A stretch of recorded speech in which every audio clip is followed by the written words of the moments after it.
Olhe para mim, queridos. O texto bíblico que nós acabamos de ler, ele narra uma das histórias que se tornou familiar da igreja.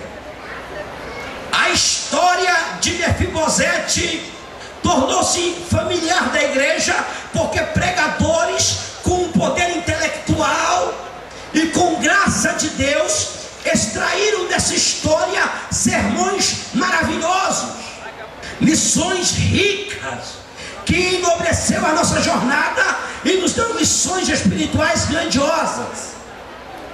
Essa história tornou-se familiar para nós porque compositores agraciados por Deus compuseram jogos de palavras com melodias fantásticas, que os nossos lábios cantaram a história desse homem chamado Mefibosete.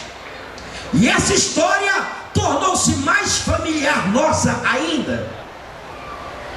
Queridos, a história deste homem chamado Mefibosete, ela é fantástica. Ela é a história de um homem que nasce do lombo reais.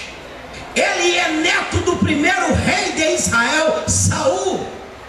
É filho de Jonatas, o príncipe herdeiro, príncipe legal à sucessão do trono.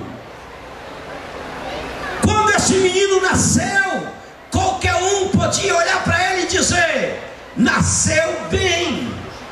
Presente maravilhoso é o presente desse menino.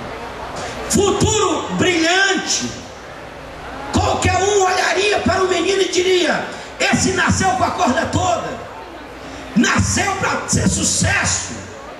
Até eu, se estivesse lá, era bem provável que eu olhasse para ele e dissesse: esse não foi só a lua que resolveu focalizar, mas todos os astros resolveram focalizar ele no seu nascimento. O menino nasceu bem, o menino nasceu com um presente maravilhoso em sua volta e um futuro brilhante. Mas houve um dia em que uma batalha épica é travada em Israel. De um lado, os filisteus, do outro lado, os filhos de Israel. Naquele dia, o habilitado rei Saul, dono de um manuseio extraordinário, com a espada na mão, um guerreiro valente, um homem que defendeu muitas vezes a honra das fileiras de Israel, um homem que tinha tudo para poder ser um memorável rei da história de Israel. No entanto, naquele dia daquela batalha, ele não teve condição, mesmo pela sua habilidade e destreza no manuseio da espada, ele não conseguiu defender a sua integridade física, muito menos as fileiras de Israel. As armas dos adversários, as flechas dos inimigos foram mais velozes do que o seu escudo, mais velozes do que sua espada, mais velozes do que o seu reflexo. E as flechas lhe atingiram e ele cai ao chão e morre. O príncipe Jonatas, grande guerreiro naquela batalha, um homem que tinha estratégias militares maravilhosas, um homem que conseguiu por muitas vezes ocasionar e proporcionar ao exército de Israel vitórias tremendas. Naquele dia, as estratégias de Jonatas de nada valeu. Ele não teve condições de arquitetar uma estratégia militar que pudesse defender as fileiras de Israel. Nem seu pai, o rei Saul, ele pôde defender, nem a si mesmo. As armas dos inimigos daquele dia foram mais velozes, e por isso ele tomba em campo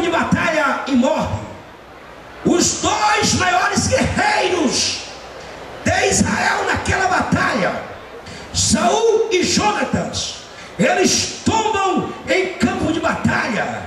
Quando eles tombam em campo de batalha, Israel, o exército de Israel olha, observa, e quando vê os seus líderes caídos e mortos ao chão, eles tremem as pernas, pedem o governo, ficam sem líder, e povo sem líder é um negócio feio. E quando eles veem que não há liderança, eles vergonhosamente abandonam o campo de batalha e fogem de forma vergonhosa. Quando eles fogem, a notícia chega na cidade. E quando as notícias chegam na cidade, alguém diz: Israel perdeu a guerra. Saul e Jonatas morrem em campo de batalha. Quando eles escutam isto, os homens se apavoram. Os que estão na cidade são tomados de terror e de medo. Eles fogem, buscam as montanhas, tentam se esconder. Uma mulher que era babá de Mefibosete, entendendo que a integridade física do menino pesava nos seus ombros, ela pega o menino para tentar escondê-lo, numa fuga frustrada, numa fuga sem equilíbrio, ela escorrega, escorregando, ela cai, o menino também cai, a estrutura óssea do menino não é forte, não aguenta o impacto da queda, compromete as pernas do menino, e o menino perde os movimentos, e perdendo os movimentos, ele está sentenciado a viver uma vida paralítico, tornando-se um coxo. Pastor, o que é que o senhor quer dizer? Eu não quero, estou dizendo. Um acidente mudou a história de um menino que nasceu para ser um sucesso. Um acidente levou o menino para morar em um lugar chamado Lodebar. O acidente levou o menino para longe do trono e do palácio. Acidente arrebenta a vida de qualquer um. Um sábio francês, na idade medieval, ele disse uma frase célebre, que o mundo inteiro reproduz ela até hoje. Qual é, pastor Gilberto? Ele disse: lamentavelmente, acidentes acontecem. Queridos, ninguém tira o carro da garagem e diz: hoje eu vou bater. Mas lamentavelmente, acidentes acontecem. Eu conheço muitas pessoas, não sou o único aqui esta noite que conheço. Bem provavelmente você conheça pessoas como eu conheço, ou mais do que eu, ou menos. O certo é que nós conhecemos pessoas que tinham tudo para ser um sucesso na vida empresarial, mas um acidente alterou a vida dessa pessoa. Eu conheço pessoas que tinham tudo para ter um casamento de sucesso, mas um acidente no seu matrimônio arrebentou o casamento e esfarelou ele. Se tratando disso, eu conheço muitos com fartura, não falo com alegria, falo com tristeza. Conheço muitas pessoas que tinham tudo para ser um sucesso no ministério, excelentes pregadores, pregoeiros do evangelho, mentes capazes, com um poder intelectual tremendo para extrair sermões maravilhosos, boa oratória, unção e graça de Deus, tinham tudo para ser um sucesso, mas um acidente tirou ele das nossas tribunas.